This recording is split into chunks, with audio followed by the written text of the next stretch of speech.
यो लघुवित्तले लुगा फेरे जसरी नै आफ्नो डिरेक्टर्स फेर्दैछ। यो लघुवित्त कुन होला सोच्दै गर्नुहोस् है त। 3 वर्षमा 15 जना डिरेक्टर्स चेन्ज भइसकेका छन्। 2023 जनवरीमा एउटा डिरेक्टरले राजीनामा दिन्छ।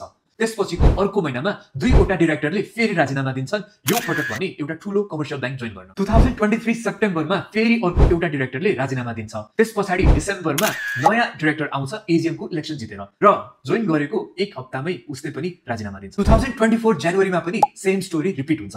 अब त चेयरम्यानले नै राजीनामा दिन्छन्। चेयरम्यानको राजीनामापछि एक्जिस्टिङ डिरेक्टर नै चेयरम्यान हुन्छन् र 2024 मेमा एकजना डिरेक्टर फेरि थपिन्छन्। 2024 जनवरीमै अपोइन्ट भएका चेयरम्यान पनि 2024 जुन सम्ममा राजीनामा दिन्छन् र त्यही महिना नयाँ चेयरम्यान अपोइन्ट हुन्छन्। 2025 फेब्रुअरीमा फेरि एकजना डिरेक्टरले राजीनामा दिन्छन् र अप्रिल 2025 मा एकजना डिरेक्टर फेरि थपिन्छन् र अगस्त 2025 मा फेरि 2 जना डिरेक्टरले रेजिग्नेसन दिन्छन् because of the same reason, एउटा ठूलो कमर्सियल बैंक जोइन गर्न। गेस गर्नु भयो त यो लघुवित्त कुन हो भनेर?